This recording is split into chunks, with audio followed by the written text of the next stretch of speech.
Hey guys, how's it going? Welcome back. So a couple of guys on the Lighthawk forum were asking about servicing the shocks on the Lighthawk igniter.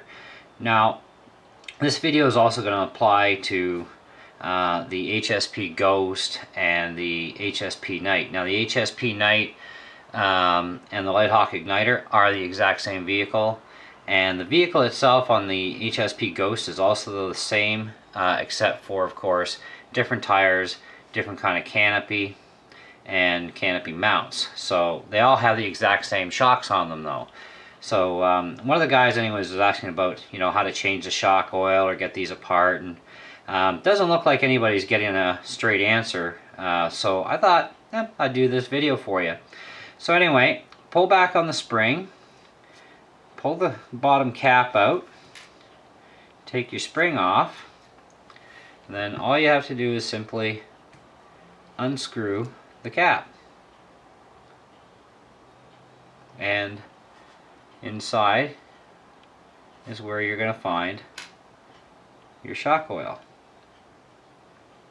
And there's you just push up a little bit, a little rubber cap comes up, little bladder, and you can fill your oil up from there. So, or change your oil to heavier grades, etc. Put your cap back on.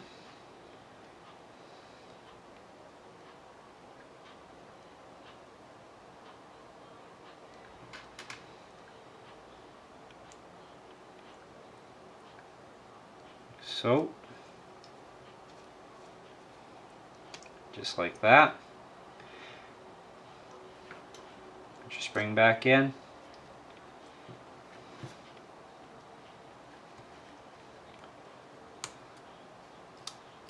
And that's it. Now there's not a lot of shock oil in these, so it makes it pretty soft. And that's going to also explain why on your Ghost and your Knight and your Lighthawk igniter that your rear end is actually pretty soft and sits down lower. Has a lot to do with the fact there's not enough shock oil in these to begin with.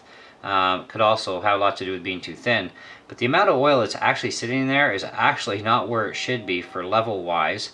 And none of it's leaked out of this shock. This is actually a brand new shock. They just don't seem to fill them up enough or properly. And anyways, once I can get some shock oil, I'll actually show you the entire procedure on how to take it apart, drain them out, put the new shock oil in, etc. Now the shock oil that should be going in here should be thicker, and you want to use shock oil designed for RC hobby shocks. You don't want to use other types of oil because it might damage something. You never know, right? So it's always better to use the proper stuff. The other thing you'll notice too is on this shock, this would be one of your softer rear shocks, there's a gap here between the spring and the top spacer. It's not actually a spacer, but it's a retainer ring for the shock. Anyways, so when you put in one clip, which you'll usually always have just the one there to start with, stiffens it up a bit and adds a little bit of preload. So if you need more preload, you can add in a second clip, and this is gonna definitely stiffen up your shock. Thing is, there still isn't enough shock oil in here to actually make it work properly, and you shouldn't have to have that many preload spacers in to get a good ride or ride height out of your vehicle, especially in the rear end. Now there is more weight in the rear, granted, but with a lack of shock oil, that's going to affect how well the shock can actually work and compress and decompress properly. So anyways, but that's how you take these things apart. So there's no special tools required, because one guy had mentioned something on the forum about, you got to have an impact and crack them, and it's like, no, you don't. You just take them apart, unscrew it, and away you go, and you can service your shocks. These are hobby grade shocks. They're made to come apart. They're made to be serviced, so they're not toy grade things. You know, I mean, if you want a comparison for a toy grade type shock, the Lighthawk Brute and the Lighthawk Blast have these shocks.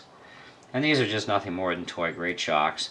And these are real easy to get apart too if you wanted to, but there's no need to because there's no oil in these. These are not oil filled shocks.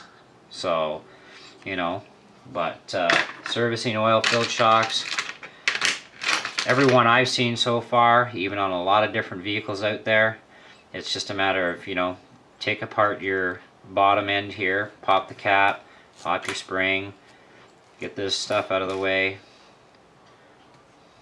unscrew the cap, and away you go. So pretty simple, pretty easy, you know. And see, with no spring in there, it goes up quite a piece. So there's really hardly anything in there for shock oil at all, which is actually pretty scary. Anyway, so that's about it. Thought I'd show you this, guys, and you know, so if you want to take apart your Lighthawk igniter suspension and put better shock oil in it, you know, thicker oil would actually work best. You know, that's how you would take apart and do it. When you do refill them, you gotta do it slowly though. Don't fill the shock all the way up at first, you know, and give it a bit of a squeeze, gentle squeeze to get the air bubbles out.